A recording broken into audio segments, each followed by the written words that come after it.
Mais eux, comme ils sont au pouvoir, eh bien, ils ne sont pas poursuivis, ils ne sont pas inquiétés.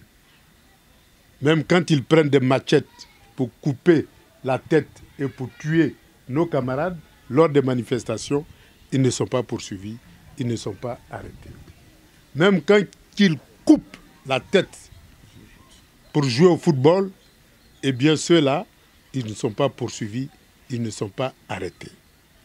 Voilà la Côte d'Ivoire dans laquelle nous sommes.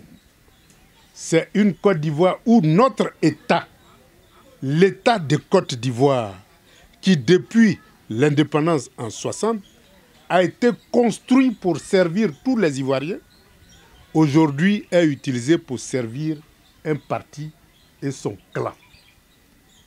Et les autres, si vous n'êtes pas avec eux, eh bien, vous n'êtes plus considérés comme des citoyens ayant des droits. Voilà la situation malheureuse que nous vivons. On ne peut pas continuer cette injustice. C'est pour ça en 2025, il faut que ceux-là partent et que l'État revienne aux Ivoiriens et que l'État soit au service de tous les Ivoiriens et de tous les résidents de notre nation. Voilà un peu notre mission première pour restaurer la liberté, pour restaurer la justice. Ce combat-là, nous devons le gagner pour ne plus qu'on continue à être sacrifié au nom d'un pouvoir qui ignore une partie de sa population. Mais comme vous savez, ils arrêtent les gens, ils les emprisonnent. Et même lorsque ils sentent que vous pouvez les vaincre et les battre à une élection, on vous enlève tout simplement le droit de vote.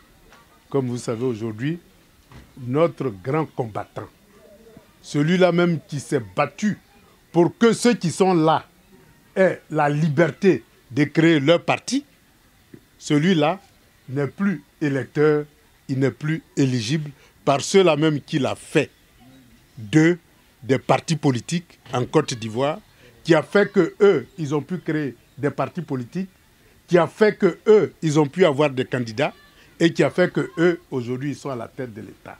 Sa récompense, c'est qu'on lui enlève le droit de voter en Côte d'Ivoire et donc même le droit de se présenter comme candidat à la République de Côte d'Ivoire. Ça, les Ivoiriens ne peuvent pas accepter ça. Mais comme nous ne sommes pas... Parce que Laurent Gbagbo, ce qu'il nous a appris, c'est qu'on peut gagner une bataille par la force de la pensée, la force du dialogue. C'est